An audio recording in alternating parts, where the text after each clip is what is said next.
Hello everybody, welcome back to the channel. This is the Friday, August 29th, 2025 edition of Friday Night SmackDown. And yes, I did accidentally forget to put the SmackDown episode in Paris. Obviously Clash in Paris is coming up. It should be the next episode, but should still be a good show. Anyways, we're opening the show with The Rock, as he has an announcement for the WWE Universe. He says, last week, I warned everyone that Cody Rhodes will lose what's left of his soul. Whether you like him or not, Drew McIntyre earned my respect, and I'm offering him the opportunity to go after Cody's championship before I take it. But then something unfortunate happened. Last week, Nick Aldis got confused about who actually runs things around here. Nick Aldis thought that he had the authority to deny Drew of that opportunity and suspend him indefinitely. Well, Nick, let The Rock clear something up for you. I'm not just a board member. I'm not just a decision maker. I'm not just sitting at the table. I am the table. And when the final boss speaks, policy changes, rules bend, power shifts. So here's what's going to happen. Effective immediately, Drew McIntyre's suspension is reversed. And this Sunday at Clash in Paris, Drew McIntyre will challenge Cody Rhodes for the WWE Championship. And Cody and Nick all just storm out, both furious. They're trying to talk at the same time. Cody's like, Rock, you don't get to just waltz in here and hijack my reign. I fought too hard. Nick Aldis is trying to talk to. With all due respect, Rock, this undermines every ounce of authority that this brand has.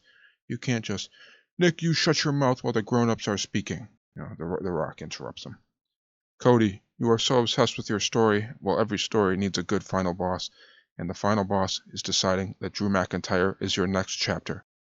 When suddenly a claymore out of nowhere, Drew McIntyre just appeared and caught Cody Rhodes by surprise. Nick Aldis backs off, and Drew stands over Cody, screaming, 2 days, Cody, 2 days, until Clash in Paris. And this gets a 77, which I guess the commentary wasn't perfect. Drew, I didn't have to improvise much, but I guess he was, so the commentary was the main issue here. That sucks. Well, 77 still is a good start to the show. Our first match of the night sees Andrade and Rey Fenix face off against DIY. And the winner of this match will face the Wyatt Six next week on SmackDown for the tag titles. And Andrade and Rey Fenix control most of the early goings of this match using their quick high-flying offense. DIY are surviving, but Andrade and Fenix they're just clicking. They're doing everything right.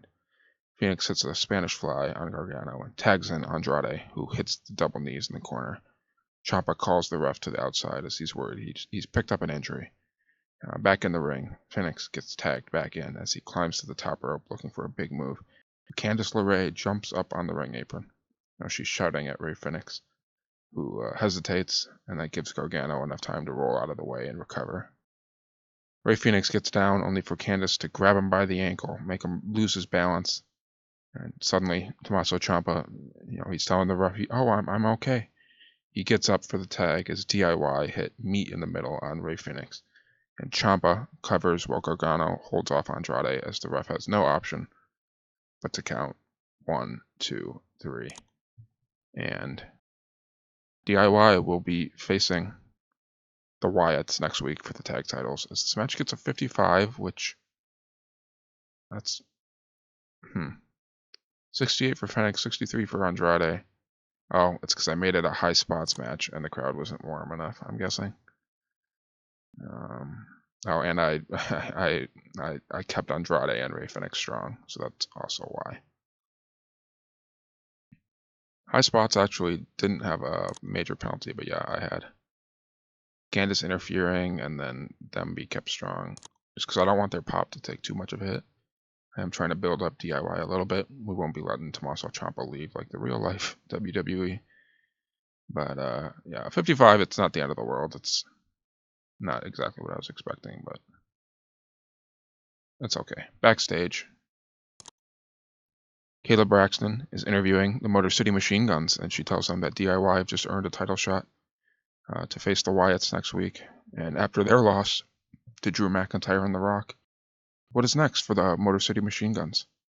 And they talk about how, yes, they lost, but there's no shame in losing to two men at the top of this industry.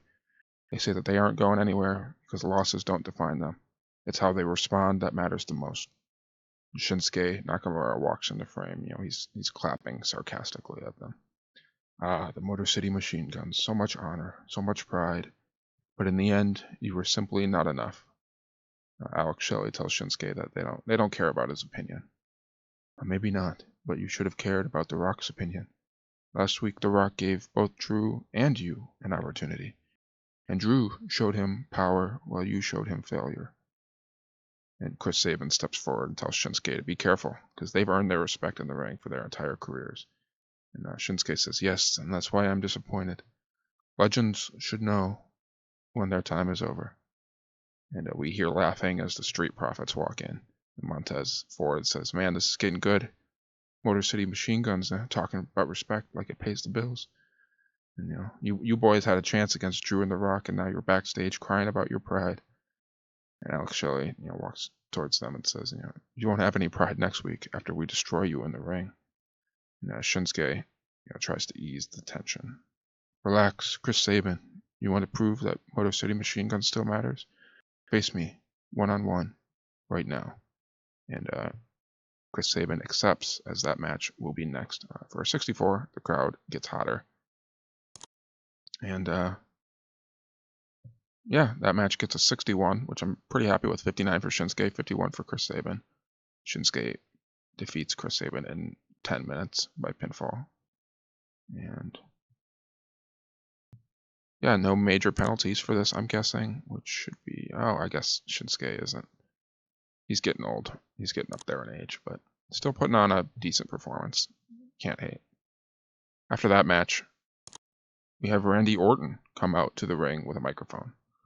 And he says, last week was interesting because Logan Paul loved running his mouth, tweeting, making sure everybody knew that Randy Orton couldn't beat him. And then we had a match. Now, Logan, I know you aren't very bright, but when you get disqualified, that technically means you lose. So, congratulations. You didn't out-wrestle me, you didn't outthink me, or outfight me. You grabbed those brass knuckles because when the bell rang, you knew you didn't belong in my ring. And Logan, you had one job, to beat Randy Orton. Instead, I beat you. So you tell yourself whatever story you want to hear, make up whatever statistic you want, because the next time we're in that ring, no referee can save you. There'll be no rule for you to hide behind. There'll be Logan Paul and there will be Randy Orton. And I'll win again. For a 77. Randy mocking Logan Paul a little bit. Very, very good. Advanced the storyline a little bit. And we go backstage to Logan Paul.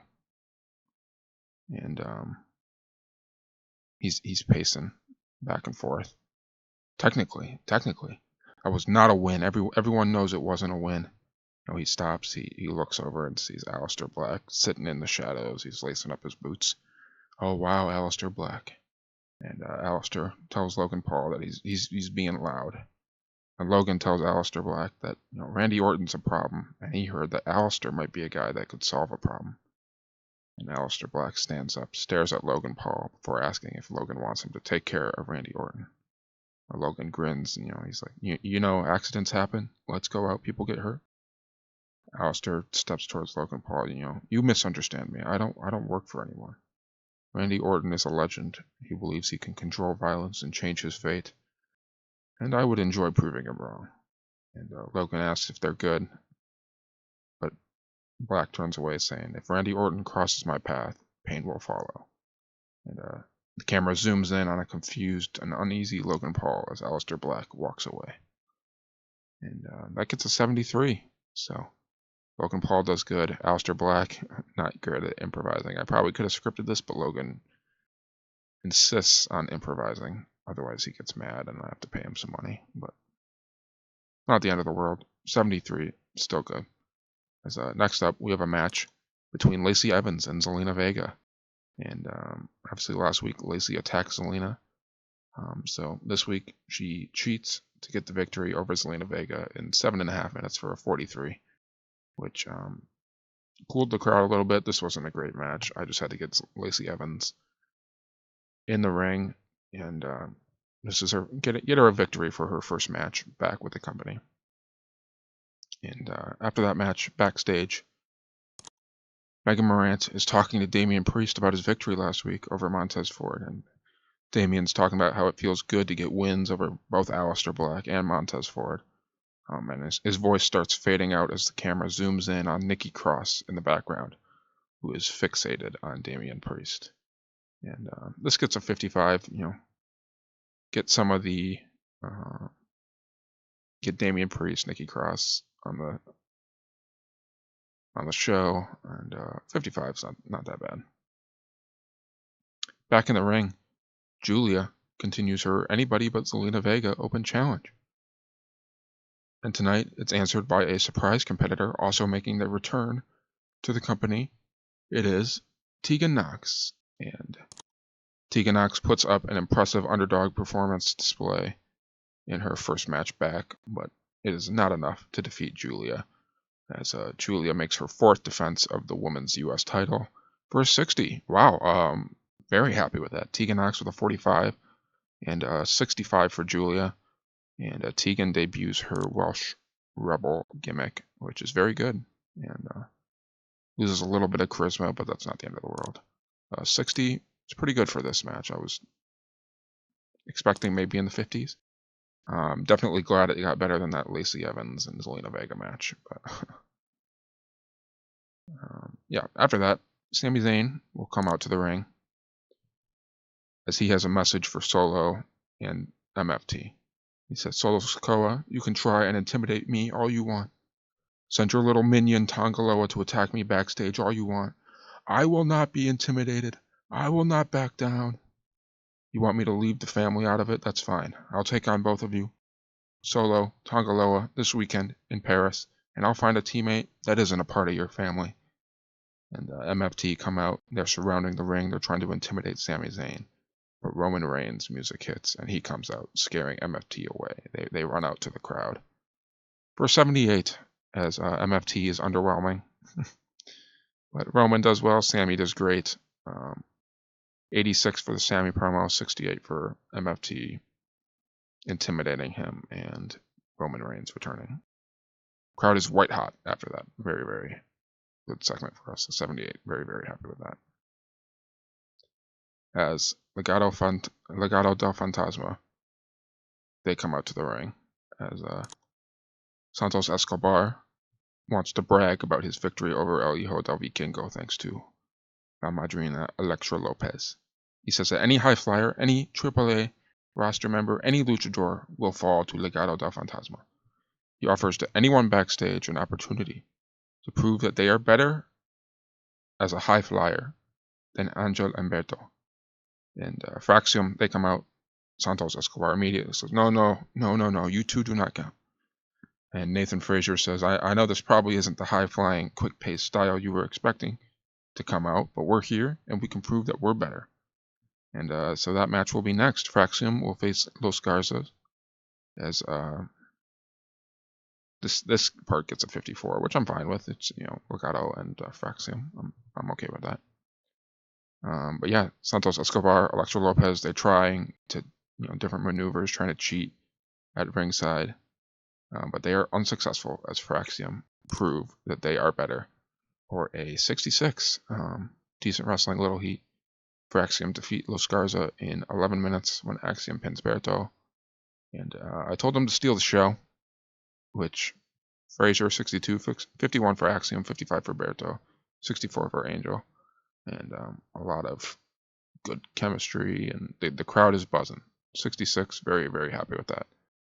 Crowd rating of 39, I'm not thrilled with. I know we've got to build them up a little bit more, but matches like this will definitely help.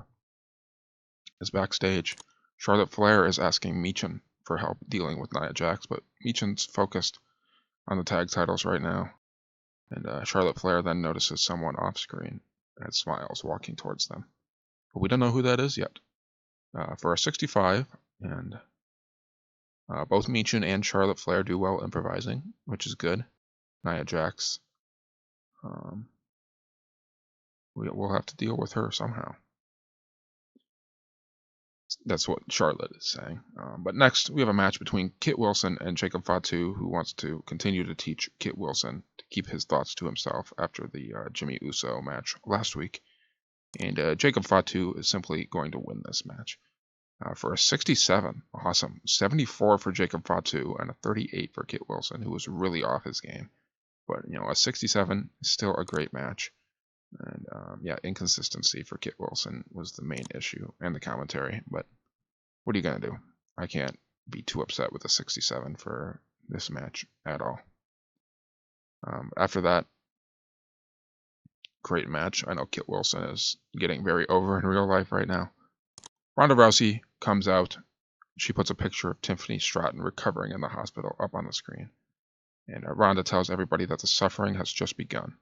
Once she gets the women's championship, the entire women's division on SmackDown will understand the pain that Tiffany was in last week if they dare to cross her.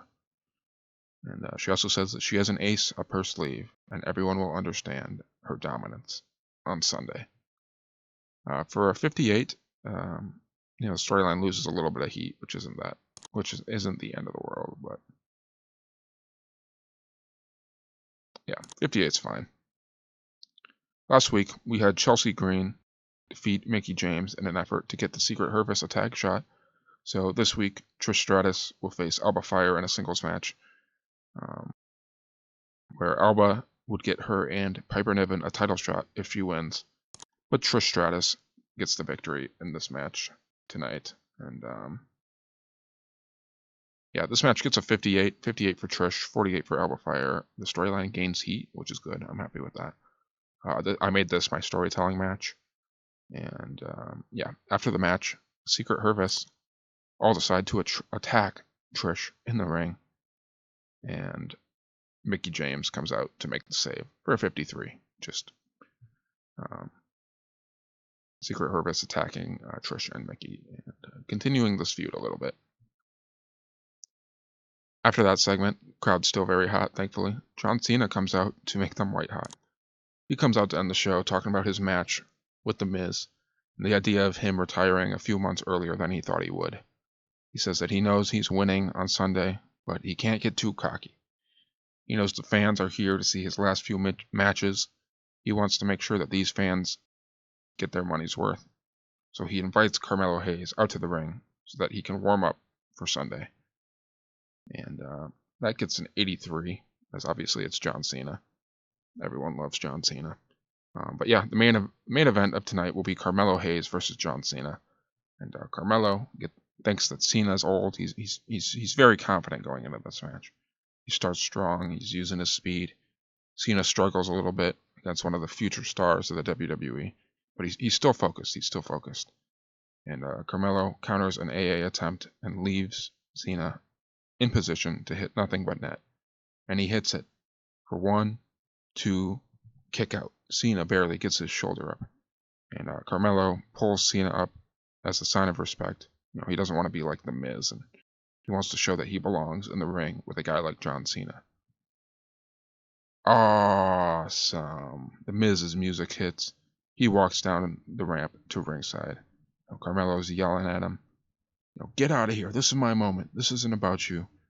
And Cena sees an opportunity. He picks up Carmelo for an attitude adjustment and covers for 1, 2, 3. John Cena capitalizes for the victory. As this match gets a 78. That's awesome. 71 for the crowd, 70 for the wrestling. And Melo benefits from being flavor of the month. Cena's a little bit of a physical condition, but not the end of the world. 14-minute match there. After the match, Cena pulls Carmelo up for a handshake, but The Miz rushes the ring and hits a skull-crushing finale on Cena. He walks back up the ramp, shouting, Sunday, you're done.